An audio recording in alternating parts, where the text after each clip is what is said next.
ദൈവത്തിൻ്റെ അതിപരിശുദ്ധ നാമം വാഴ്ത്തപ്പെടുമാറാകട്ടെ. പ്രഭാത വചനത്തിലേക്ക് ഏവർക്കും സ്വാഗതം. ഇന്നത്തെ ഞായറാഴ്ചയുടെ പ്രത്യേകത എന്നത് ധനഹായ്ക്ക് ശേഷം വരുന്ന ഒന്നാമത്തെ ഞായറാഴ്ചയാണ്. ഇന്ന് നാം എവൻഗേലിയൻ മേശയിൽ കുർബാന സമയത്ത് വായിച്ചു കേൾക്കുവാൻ പോകുന്നത് വിശുദ്ധ മത്തായി ശ്ലീഹായുടെ സുവിശേഷം 4-ാം അധ്യായം 12 മുതൽ 22 വരെയുള്ള വേദഭാഗമാണ്. യേശു തൻ്റെ പരസ്യ ശുശ്രൂഷയിൽ നിപുണനായി കഴിഞ്ഞ് കേട്ട വാർത്തയാണ് യോഹന്നാൻ സ്നാപകൻ തടവിലായി എന്നത്.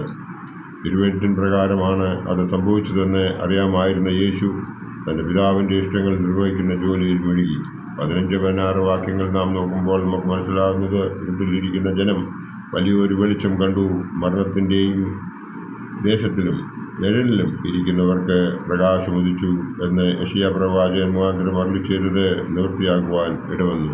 18-ാം അധ്യായം നാം നോക്കുമ്പോൾ, അവൻ ഗലീലാ കടൽപ്പുറത്ത് നടക്കുമ്പോൾ പത്രോസ് എന്നു പേരുള്ള ശിമോൻ, അവൻ്റെ സഹോദരനായ അന്ത്രയോസ് എന്നിവരെ കാണുകയും തന്നോട് ഒപ്പം ചേർക്കുകയും ചെയ്തതായിട്ട് നാം ഈ വേദഭാഗം കാണുന്നു.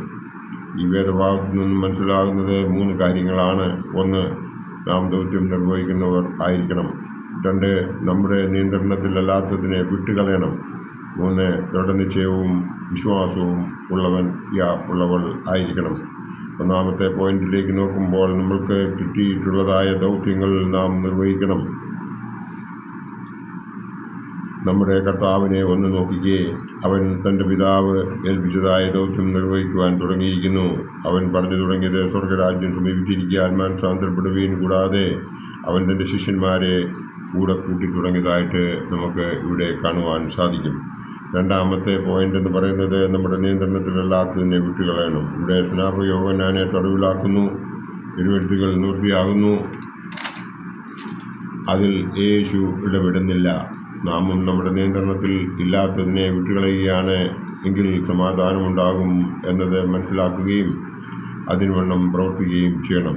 3-ാമതായി, ദൃഢനിശ്ചയം നമുക്ക് ഉണ്ടെങ്കിൽ, വിശ്വാസം നമുക്ക് ഉണ്ടെങ്കിൽ നമ്മുടെ ദൗത്യം നാം നിർവഹിക്കുകയും അതിൽ ഉറച്ച് നിൽക്കുകയും വേണം. ജീവിതം സഫലമാകണമെങ്കിൽ 5 കാര്യങ്ങൾ നാം ശ്രദ്ധ ചെലുത്തണം.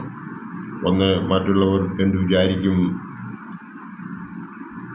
ആ ചിന്ത വിട്ടിട്ട് നാം എന്താണ് ചെയ്യേണ്ടത്, നമ്മെ ദൈവം എന്ത് ചെയ്യാനാണ് ഏൽപ്പിച്ചിരിക്കുന്നത് എന്ന് മനസ്സിലാക്കി പ്രവർത്തിക്കുക. 2-ാമതായി, നമ്മുടെ ദൗത്യത്തിൽ നാം മനസ്സ് കേന്ദ്രീകരിച്ച് അതിനെ വിജയിപ്പിക്കുക.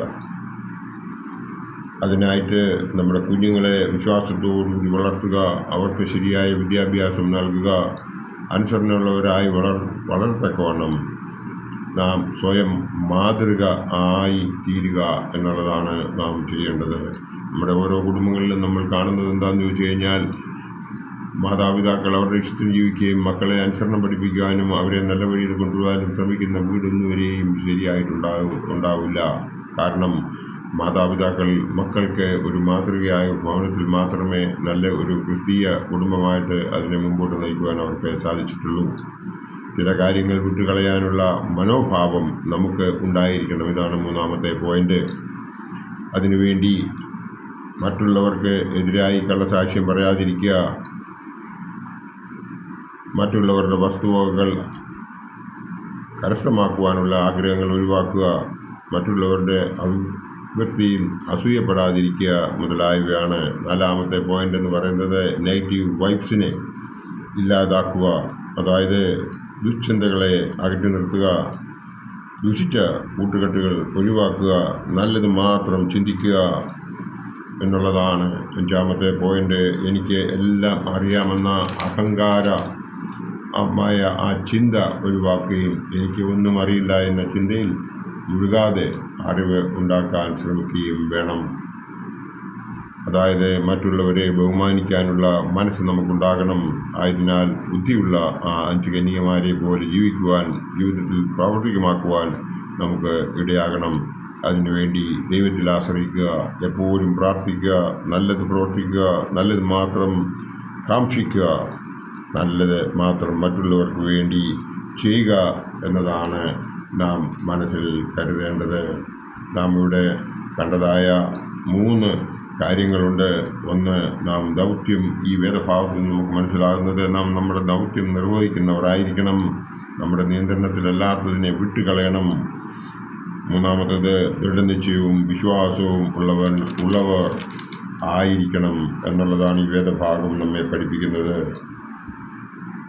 നാം നമ്മുടെ ദൈവത്തിൽ നമ്മെ തന്നെ സമർപ്പിച്ച് ഈ വേദഭാഗം കൃത്യമായിട്ട് മനസ്സിലാക്കി കർത്താവിൻ്റെ ദൗത്യങ്ങൾ, കർത്താവ് നമ്മെ പഠിപ്പിച്ചതായ ആ കാര്യങ്ങളൊക്കെയും നമ്മുടെ മനസ്സിൽ ഉറപ്പിച്ചുകൊണ്ട് അതിന് പ്രകാരം ജീവിക്കുവാൻ നാം ശ്രമിക്കുന്നുവെങ്കിൽ ബാക്കിയുള്ള നമ്മുടെ ജീവിതം നമുക്ക് സന്തോഷപ്രദമായി ജീവിക്കുവാൻ സാധിക്കുമെന്ന് മാത്രം ഈ അവസരത്തിൽ ഞാൻ നിങ്ങളെ ഓർപ്പിച്ചുകൊണ്ട് ദൈവം നമ്മളെ എല്ലാവരെയും അനുഗ്രഹിക്കട്ടെ എന്ന് പ്രാർത്ഥിച്ചുകൊണ്ട് എൻ്റെ വാക്കുകളിൽ നിന്നും വിരമിക്കട്ടെ.